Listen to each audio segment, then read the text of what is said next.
മഹാനായ മുത്തുനബി ഹബീബായ റസൂലുള്ളാഹി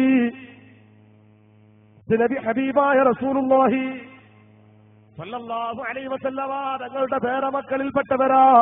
ആ കുട്ടിയാ പൊട്ടിക്കരയുന്നത്. നമസ്കാരത്തിൽ നിന്നാ പൊട്ടിക്കരച്ചിലാ. പേടിച്ചുകൊണ്ടുള്ള വിറയാണ്. ശരീരം ഒന്നടക്കം വിറക്കുകയാണ്. അള്ളാഹന്റെ മുന്നിലല്ലേ നിൽക്കുന്നത്. മഹാനായ സൈനുൽ ആബിദ് തങ്ങള് വീട്ടിന്റെ ഉള്ളിൽ നിന്നുകൊണ്ട് നമസ്കരിക്കുകയാ. ചെറുപ്പക്കാരാ കേൾക്കണേ, 5 വക്ത് പള്ളിയിലേക്ക് നമ്മളും വരാറുണ്ടല്ലോ. നമ്മുടെ വീട്ടിൽ വെച്ച് ഉമ്മ നമ്മൾ നമസ്കരിക്കാറില്ലേ? എത്ര പെണ്ണുങ്ങളാ വീട്ടിൽ വെച്ച് നമസ്കരിക്കുന്നത്. എല്ലാ ആളുകളും ഇന്നത്തെ കാലഘട്ടത്തിൽ നമസ്കാരം ഒഴിവാക്കാത്തവരാ. അധിക ആളുകളും നമസ്കരിക്കുന്നവർ തന്നെയാണ്. പക്ഷേ ഉമ്മ കേൾക്കണേ, സൈനുൽ ആബിദ് തങ്ങൾ നമസ്കരിച്ചു കൊണ്ടിരിക്കുമ്പോ ആ വീടിന് തീപിടിക്കുകയാണ്. സുഹൃത്തുക്കളെ കേൾക്കണേ, വീടിന് തീ പിടിച്ചപ്പോ അയൽവാസികളെല്ലാം ഓടി വരികയാണ്.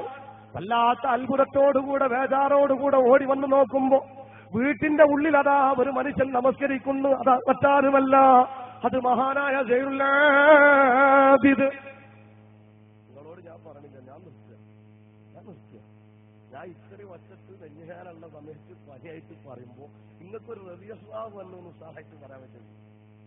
അള്ളാഹു കാത്തുരക്ഷിക്കട്ടെ.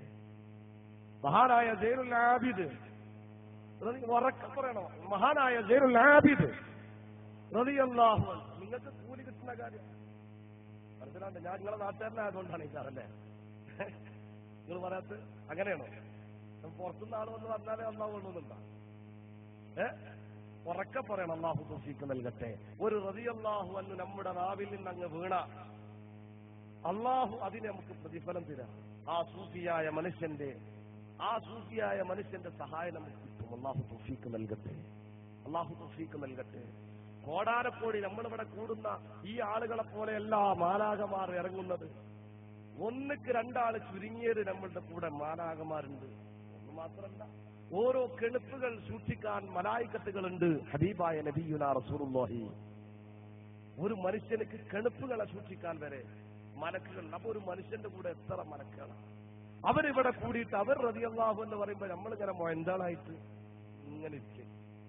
അത് നമ്മൾ പറയണം. അള്ളാഹു തൗഫീഖ് നൽകട്ടെ.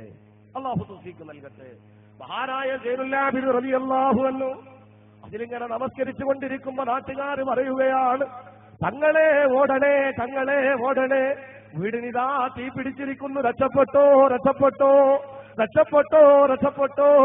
അങ്ങേക്ക് ഇനി രക്ഷപ്പെടാ സമയം കിട്ടില്ല. വീട് മൊത്തമായിട്ട് തീ പിടിച്ചിരിക്കുകയാണ്. അതുകൊണ്ട് പുറത്തേക്ക് കടക്കണേ. നാട്ടുകാർ വന്നുകൊണ്ട് വെട്ടം കൂടിയിട്ട് പറഞ്ഞപ്പോ തങ്ങൾ ആ പറച്ചില് കേട്ടില്ല. നമസ്കരിക്കുന്ന സമയത്ത് വീട് കത്തിയത് അറിഞ്ഞില്ല. വീട് ആളി കത്തിക്കൊണ്ടിരിക്കുമ്പോ ഇദ്ദേഹം സുജൂദിലാണ്. സുജൂദിൽ നിന്ന് എണീക്കുന്നേ ഇല്ല. ആളുകളും കൂടി വീട് കെടുത്തിയപ്പോ, തീയൊക്കെ അടച്ചപ്പോ ആളുകൾ ചെന്നിട്ട് ചോദിക്കുകയാ, തങ്ങളെ അങ്ങന്റെ അവിടുന്ന് ഇറങ്ങി ഒന്ന് ഓടാതിരുന്നത്. അപ്പോഴാ പറഞ്ഞത്, മുഅ്മിനേ, നമ്മുടെ വിഷയം അവിടെയാണ്. സൈനുൽ ആബിദ് തങ്ങൾ പറയുകയാ, ഇത് ഒരു ചെറിയ തീയല്ലേ, ഇതിനേക്കാ വലിയ തീയിൽ നിന്ന് രക്ഷപ്പെടാനല്ലേ സാധുവായ ഈ സൈനുൽ ആബിദ് സുജൂദിൽ കിടക്കുന്നത്. ഇതിനേക്കാ വലിയ തീയിൽ നിന്ന് രക്ഷപ്പെടാനാ. അതുകൊണ്ട് വീട് പിടിച്ചാലും തീ പിടിച്ചാലും എന്റെ ശരീരത്തിലേക്ക് പടർന്നു പിടിച്ചാലും എനിക്ക് പ്രശ്നമല്ല.